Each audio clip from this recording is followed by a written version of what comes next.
Fala aí, meu povo. Bom restinho de domingo, boa segunda-feira, boa semana pra vocês. Já começo esse vídeo com um questionamento, que eu talvez esteja sendo duro demais com o Barcelona, mas a minha pergunta é se vocês já foram duros demais ou se já foram duros demais com vocês hoje. E também se já fizeram uma piada muito chula com menos de 20 segundos de vídeo. Mas falando mais sério um pouquinho, eu acho que esse é o pior jogo do Barcelona em muito tempo mesmo. O Barcelona teve aquela sequência de uma vitória em 8 rodadas de La Liga, entre novembro e janeiro, e ali tiveram alguns jogos ruins. Esse jogo contra o Rayo eu acho que é ruim em diversos aspectos do jogo do Barcelona. A primeira é a postura. Eu acho que o time teve uma postura talvez um pouco preguiçosa, no piloto automático, entrega a bola para o Lamine, vamos ver o que vai acontecer.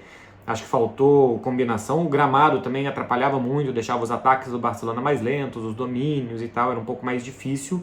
O Rayo, que jogava de uma forma um pouco mais direta, tinha um pouco mais de facilidade para se adaptar ao gramado, mas é aquela história, né? Que o gramado era ruim para os dois times, então não pode servir de justificativa, mas é verdade que tirava, por exemplo, a qualidade que o Pedri tem de jogar muito rápido, do Dani Olmo e tal, que se tivesse que dar 2 toques mais na bola, isso deixava as jogadas mais lentas, isso fazia com que o Rayo conseguisse voltar mais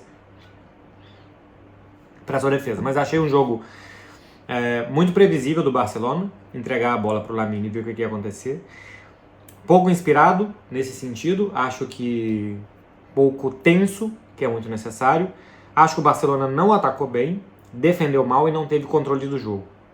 Então, dentro de todos esses quesitos, é um jogo ruim, muito incompleto do Barcelona. É o primeiro grande jogo do Joan Garcia com a camisa do Barça. A gente percebe que o Barcelona investiu num goleiro, mais do que gastar num goleiro, porque custou 25 milhões, teve um preço baixo, o Joan Garcia. A gente percebe porque que o Barcelona comprou a briga Ter Stegen, né?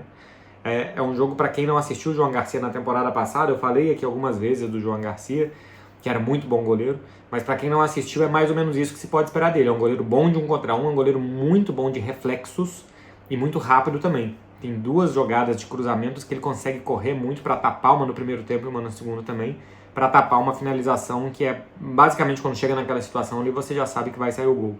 Então o Barcelona não só gastou 25 milhões, foi a sua principal contratação na janela, mas o Barcelona comprou a briga de deixar o Ter Stegen de lado, porque entendia que estava contratando muito bom goleiro. Vamos ver se ele será muito bom goleiro sempre, ou quase sempre, ou quando for necessário.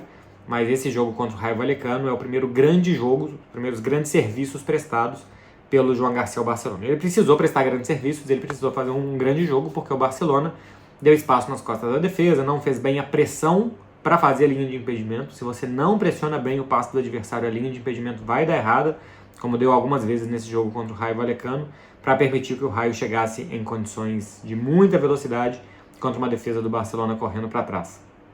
Diz que não atacou bem porque não conseguiu ter tantas chances claras assim, embora se a gente pegue nas estatísticas, são 5 do Barcelona, 4 do Rayo Vallecano.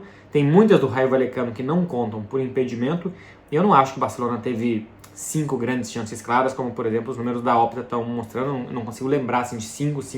É o pênalti, tem uma do Rashford no segundo tempo, que é uma bola dividida, não sei se aquilo ali conta como uma chance clara. Tem aquela do Dani Olmo no primeiro tempo, tem a do Rafinha, né, que ele podia ter passado para o Ferran e não passa, depois que quando o Rafinha passa para o Ferran e o Ferran não completa. Basicamente todas no primeiro tempo, a do Rashford no segundo, que é uma dividida com o goleiro, não sei se chega a contar. No segundo tempo, o primeiro tempo é razoável do Barcelona, tem uma boa chance o Rayo, que é a que o Joan Garcia defende, e tem o pênalti em cima do Lamine. Eu não sei se no Brasil as informações chegaram, mas aqui eu estava acompanhando o jogo pela DAZN, foi quem transmitiu aqui na Espanha, e os 12 primeiros minutos o jogo não teve VAR, porque não chegava a imagem na cabine do VAR, naquela televisãozinha que fica ali na beirada do campo, não estava conseguindo se fazer essa conexão. Depois o VAR voltou a funcionar e na hora do pênalti em cima do Lamine Yamal ele não estava funcionando. Para mim não é pênalti. Lamine Yamal foi driblando por uma rua meio que sem saída. Tem o choque realmente, acho que é insuficiente. Não é porque tem o choque que é pênalti. Para mim é insuficiente aquele toque com o Lamine já desequilibrado, indo em direção a fora da grande área. Para mim é o famoso pênaltizinho, eu não acho que deve ser marcado. As câmeras flagraram o Isis, né, o jogador do Rayo Vallecano, no intervalo dizendo que o árbitro admitiu para ele que ele tinha errado, não tinha VAR para ele fazer a revisão naquele momento. O segundo tempo inteiro teve VAR. Eu acho que o gol do Barcelona sai de um erro de arbitragem. Chama atenção que o Lamine tenha se tornado cobrador de pênaltis, pelo menos na ausência do Lewandowski no primeiro tempo. Ele já tinha batido falta também, acho que no jogo contra o Mallorca. Lamine assume mais responsabilidades, né? O que vai fazer ele assumir mais números também. O cobrador de pênalti na temporada passada era o Rafinha, e de falta também, na ausência do Lewandowski. E a gente já vê o Lamine dando esse passo à frente essa temporada. Camisa 10, jogador mais midiático do time, ele vai tomando a frente, vai acelerando em cima de outros jogadores e fez o gol de pênalti do Barcelona. O segundo tempo, o Barça começa com uma finalização do Dani Olmo e depois do Pedri, nos 5 primeiros minutos.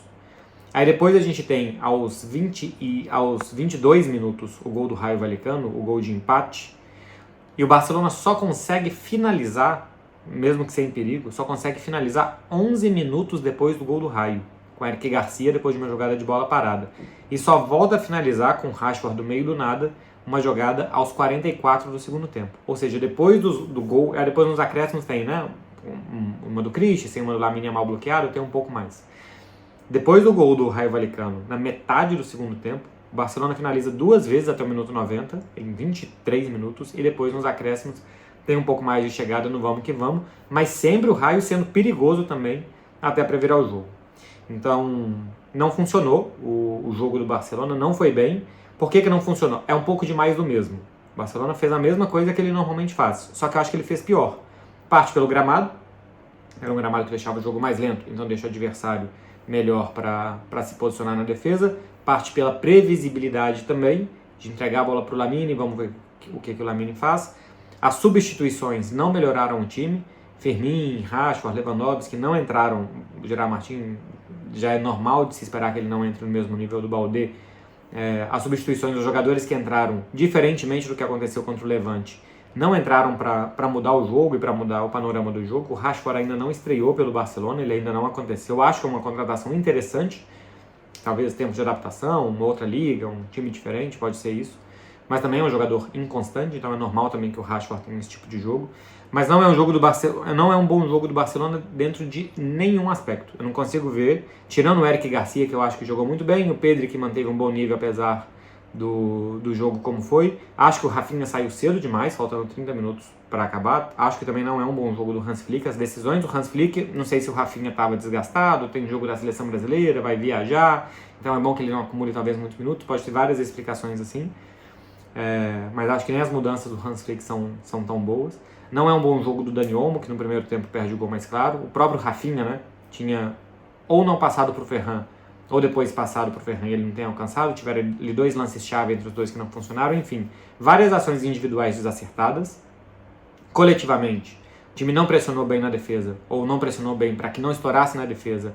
E eu acho que não circulou bem a bola também para gerar melhores situações.